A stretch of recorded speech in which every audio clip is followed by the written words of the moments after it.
of my favorite things to do at SEMA every year is interview Mike Ring about whatever they created this year. And this year it's a 71 Pantera, which I didn't even know existed, honestly. I like a lot of cars, but I had no idea this was even out there. And then to compare the original picture to what you guys created, again, drastic differences, but it looks like it would be something made in 2013. So, Mike, can you tell me about the original 71 Pantera and what you changed? We'll go over the whole car, I'm sure, but what you changed about it? You know, honestly, it's what we didn't change. It was a lady and a husband that started this project at another shop for a restoration. During the process that we always hear at other shops, the husband got sick, the car's sad, never got finished at the shop. He got cancer and ended up dying. And oh, wow. It was brought to us to finish. She just wanted yellow, is all she cared about. Really? But as far as what we've done to it, there's really only about 6 square feet of metal left of this car. I mean, that was original. That's original. The front fenders are from scratch. Right. The doors are from scratch. Besides the door frame, the window frame, that's the only part we use. Okay. And the quarters were pretty well made from scratch. Okay. The roof, we obviously added the scoop. We did leave the portion on both sides of the scoop. We used that original metal. Okay. And then the whole insert in the back treatment, as far as the hatch area and the back end of the car is all fab. Okay, now, did you have to do all that from scratch because the car you started with was not in good condition, or because you guys wanted to change everything? Well, of course, we want to change everything, and it was really not worthy of restoring. And you know, if you're going to go through that much work, it's just more fun to make it different. So the car, is it all metal? Other than the carbon fiber pieces? The hood's carbon, the deck lid's aluminum, but the rest is steel. Okay. And tell me about the carbon fiber and any of the modifications you guys made. It seems like they didn't come originally on the car, so you guys had to create them, or how did you, like the headlights, for example? Where did they come from? We made the headlights from scratch. We actually made a mold. I always wanted to do that. I wanted to do that, actually. I read about some pourable. I just went online because I've never done a headlight or something cool. Right. And I've there's this. I just went on Google lens material or acrylics or pourable. So I went under pourable acrylics. And then I just read a little bit and it said you had to have a mold. So I actually made a mold. Two-sided mold though, which is different for us. Because you had to make a top and bottom for thickness. But the key was I could not get the air out of it.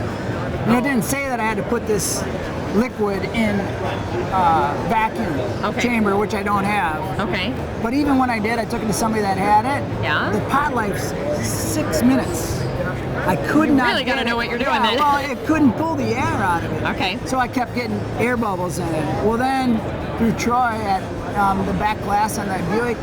Was done by Hot Rod Glass. I sent her my molds and she did it. And she did a great job. So. That's what we were wondering. Who do you contact? So it's great that you have people to call and Troy's help great with it. And all that, That's cool.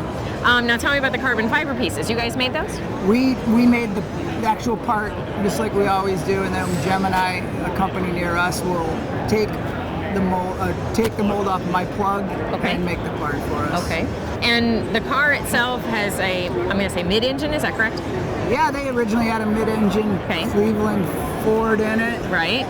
Now it's Is everybody giving you a hard time about taking that out? Yeah, putting the Chevy motor in it was really, oh God. But anybody that knows us know we're Ford guys, but packaging and call it whatever you want, cars have a budget. It really worked well. Good. It's a lot smaller and it just made it work. Cool. And any idea on horsepower? Yeah, I made 480 to the tire. Cool. It's an LS3 by Wagner. And another Wisconsin company, that's by us. Pretty good guys there too. Cool. And it's clearly yellow, and we heard yesterday about the Nike interior. Tell me about the Nike interior. Nike approached us 2 years, I think, at SEMA, and just said, we'd like to do, if you guys are ever doing a car, we'd like to be, if you could keep us in mind, we'd like to work together. And that took a long time to decide whether we wanted to do something like that. 2 seconds. And so we we said, oh, what about the Pantera? And they actually loved it because 71 is like when Nike started. Oh, that's cool tie-in. Yeah, and they helped us with design, not only interior, but other things. Okay. Bringing their world into our world. They just wanted to do an exercise, and through that, they made a shoe, which they took their track shoe from 1971 and updated it with the same materials that we used in the car. Oh, neat. And made these one-off shoes. Wow. And then also made personal shoes for all the guys. I saw that yesterday. Pretty cool. Yeah. So part of the interior is yellow and part is black. What's that all about? Jim always wanted to do a car where it's like, screw it, it's all about the driver. You can come and you can sit in this thing and you can have a ride, but you're not even getting an AC vent in this car. Really? It's all about me, the driver, the ego. So we have never really seen it, I'm sure. You're never unique. I mean, you just never, but I'm sure it's been done. I don't want to take credit for something, but it was something that Jim's always wanted to do, and Nike loved the idea, and we kind of hence come up with all about the driver. That's the door great. panel's different. Everything on the passenger side is a little bit more subdued.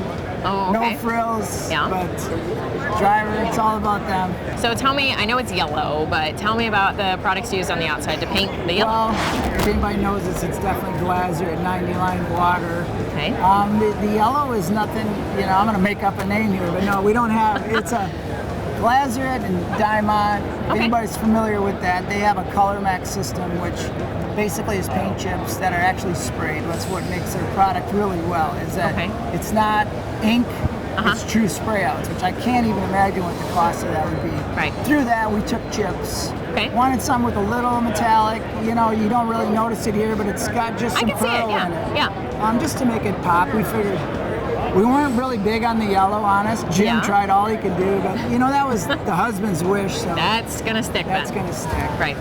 And tell me, we're gonna get into a technique here, okay? Usually I ask you about body work, because I'm all about body work. Yeah. So now I wanna know the buffing process, because you guys have a Mother Shine Award ribbon on your car right now. So let's say you spray or clear. How many coats of clear? 6 to 8, depending on what gun, what tip. Okay, and do you spray all 6 or 8 at one time? We do. Okay. Now, I'm not acting like we're the expert here. I'm not Charlie Hutton or anybody like that. So okay, so I'm 6 to 8 all at one time. Yes. And then what do you open it up with? What grit do you start with? 6. Okay, and then what do you finish with?